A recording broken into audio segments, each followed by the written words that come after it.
All right, so Greg, at times a big complaint from visitors to Banff is that traffic congestion and parking issues can sometimes get a little bit out of hand. Likely this is about to get a little bit worse, I would think. Is there a plan in place to handle the potential vehicle issues that could be seen this year?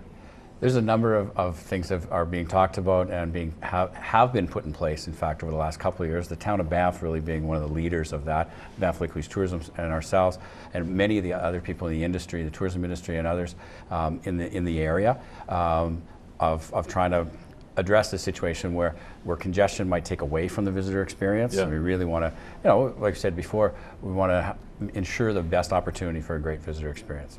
So some of the things that we are trying to do this year in particular is increased transit service within the community. In the past, the transit from the campgrounds at Tunnel Mountain, there's over 1,200 campsites there, which means that's 3,000, 4,000, 5,000 people, sure. and every one of them has a car. Yeah. Being able to come into town for free. And that takes a big load off of the downtown core. The town of Banff has a fairly sophisticated parking system that you can look at on your mobile device and see where parking stalls are. And find a spot. And wow, it's sophisticated. Which lot has vacancies. Okay, and we ourselves, Parks Canada, are teaming with them to expand that. A lot of our lots will have that same sort of idea, so people will be able to see what's busy, where the parking is at. Certainly, the whole idea around Rome Transit is a wonderful service. Having more people take transit service. We're increasing the service over to the Cave and Basin National Historic Site that takes people across the bridge, which more people take the bus across the bridge. That's less cars on that side of the bridge, making it better to come back. So are we talking drivers are working longer hours, or are we talking actually physically more public transportation vehicles on the road? This year there'll be some more of both of those. Okay, cool. I don't know all the details of exactly what will be going on there. There's better service at Tunnel Mountain though, more pickup spots with the bus, more days and longer season for the bus going across the bridge to the Cave and Basin. Okay. For example, we ourselves will have some temporary intercept parking. At the Cascade Overflow Campground, which used to be an overflow campground in the Minnewaca area, and run shuttles into town to help with that. So that'll really help quite a bit. We hope that people will take that. So there's a lot of little pieces. Like, yeah. There isn't one answer to this problem of congestion. Really, there's not one issue that causes it. There isn't one solution to it. Yeah. It's a lot of people working together. I'll note one like the Brewster Travel Canada runs a shuttle up to the gondola, which is a great service. If you buy a ticket to the gondola, and this year we'll partner with them with Upper Hot Springs. So there's offers.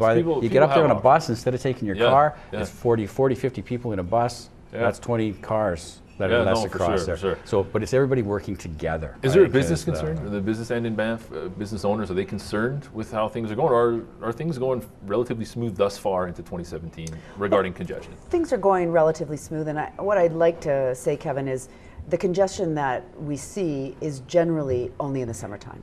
Is that so? So, maybe this year it'll be a little bit longer, mid-June to mid-September. Okay. But that's 3 months out of 12 months. Yeah. So talking a quarter, right? Come and experience the national park any other time. Don't wait till July 1st because there's tons of things going on at the Cave and Basin. Banff Lake Louise Tourism is putting on lots of events. The gondola's putting on lots of events. There's new things going on up at Norquay with Via Ferratas and all sorts of other things. So you can come and experience your national park in so many other ways in 9 other months of the year. Yeah. So again, all of these efforts going in, and Greg saying that there's multiple partners that are working together because we all love the place and we all want everyone to have the best experience possible. And that's probably an important message conservation-wise as well, which I do want to touch on in just a moment. We're going to take a quick break, folks, and check in with Rant Pack once again. Stay with us.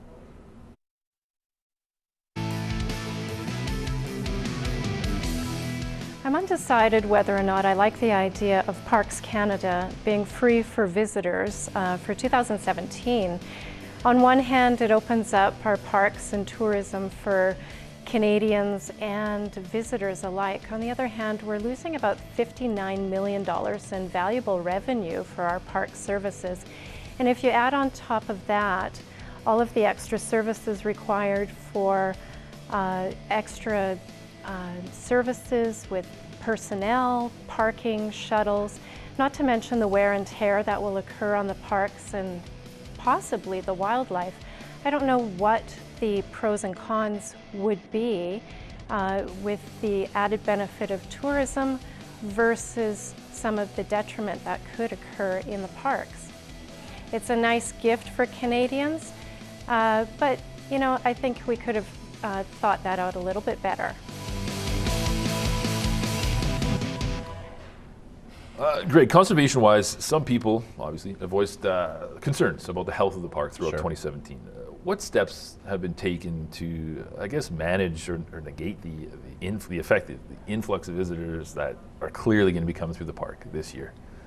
Well, first off, the Parks Canada first priority in the management of a national park is maintaining and improving the ecological integrity of that place. Number one, and with that, we work at the exact same time in an integrated fashion to provide opportunities for people to have outstanding experiences at those places and to learn about it. So those three things really have to work together to be able to make it makes a lot of sense then why you want people stopping and having those conversations. So we can talk to them more. That's where we're going to go with that. But the idea that we really want to be able to provide people with more information. We want to provide people with information before they arrive, on their way, when they get there, while they're there, the types of information. And again, I'm focusing more probably on the people that are there in the summertime when the crowds are larger. But any time of the year, for safety information, if you're there, when you are there in the winter, which is a spectacular time to be there, as Nancy's outlined, but get information about visitor safety, what's your own safety, about hiking trails and what's open and what's available in conditions.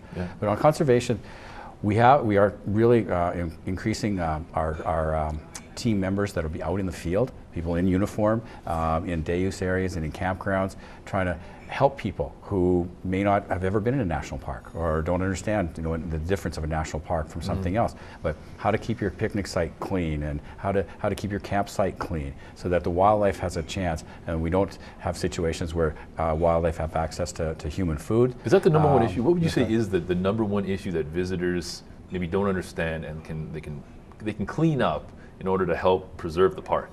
Is there a number one issue? I don't think there's a number one issue. There's a number of things that when you're in a national park and the actions that you can take to help with the well-being of the wildlife and the nature that's there, there's a lot of things that people can do. And it is keeping, you know, a clean picnic site and a campsite, not feeding any wildlife whatsoever, including squirrels or birds. Should be a no-brainer, but it's worth mentioning. It is, but it's hard for people to grasp that.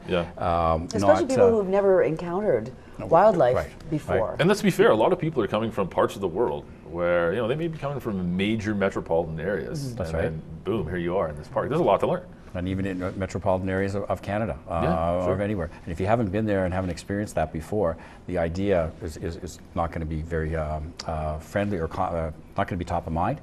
So we're trying to increase our amount of information that we get, and we found like personal information, contact is really the best. We walk the campgrounds, we walk day use areas, we try to keep things as clean as possible and try to show people in advance like how you can better enjoy your visit here and what your actions will contribute to, because it takes everybody to participate in this, residents, businesses, visitors, everybody together. People should realize it's, like you mentioned earlier, it's a responsibility. There's a responsibility for residents who live in the region. And then also visitors have a huge responsibility as well. It's definitely a group effort, I would think. Nancy, for those who haven't been to the park in some time, or thinking of maybe making their first visit ever, what are some of the activities, the more popular activities, or even some of the activities that are a little bit under the radar that you think people need to be aware of as far as, you know, tours or even just, you know, just that, activities? Well, I think in the wintertime, cross-country skiing is a fabulous way to get around, but you sometimes need a little bit of skill to do that. Yes, so it's not easy, that's true. Well, depends. Snowshoes. Sure. If you can walk and you like to walk, you can access just about anything with snowshoes on. And again, going across lakes and standing in the middle of them to get those views with your snowshoes on is something that you can't experience any other time except in the winter. So I think snowshoeing is a really big one. Sure. I think getting out of your car and really taking a walk just off the streets. You can literally go 1 or 2 blocks and really feel like you're in the middle of nowhere. And going up to Lake Louise, going beyond Lake Louise to Bow Lake. You can also go into Kootenay National Park and Yoho National Park too. that there are some hidden gems in there that are a must. Marble Canyon, snowshoeing or even walking in there in the winter. Johnson's Canyon too, taking a night tour to go and see all the ice that's formed there naturally. So is it fair to assume that most of these popular trail pathways that are utilized during summer months, most of them are open as well during the winter? Is that correct? There are a multitude of things Yeah. to do in the wintertime that you don't have to go to the more popular places yeah. because you can access everything on your own without any impediment with wildlife and also without water or anything because everything's frozen and you can just about go anywhere. There's kind of something for everybody though as well, right? Absolutely. People don't need to be intimidated about a 4-hour trek and an ice climb. I mean, that's not necessarily what you're You getting can into. go for half an hour, Yeah. or go up to the top of one of the chairlifts or top of the gondolas, or just take a stroll along the Bow River and then go grab a lunch or a coffee or Maybe go a glass into of one wine of the if you're so museums, inclined, sure. a glass of wine. Tell me a bit about Not if you're driving. No, of course not. Safety first. Absolutely, we But the would not museums condone are that. fabulous too. Yeah, and I think Yes. that's where a lot of people, they're not really in the know about the museums there. Me personally, I know I haven't spent enough time, and I'll definitely there's- put that on my radar There's this summer and museums, winter. there's galleries that focus on Canadian art, there's coffee shops that focus on local artists and photographers. Pretty cool. So you can really get a feel of what the place is like. Tell me about the Glacier Skywalk. Oh, the Glacier This is Skywalk. kind of the newer attraction around town, I guess. That was built maybe 3 years ago. Four years, 4 years something now. like that.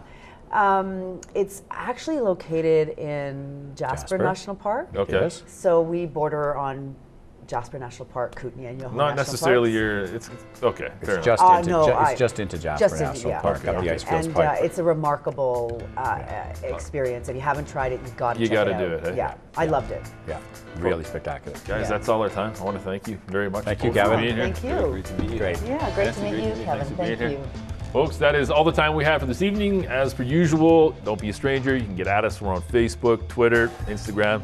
Till next time, take care.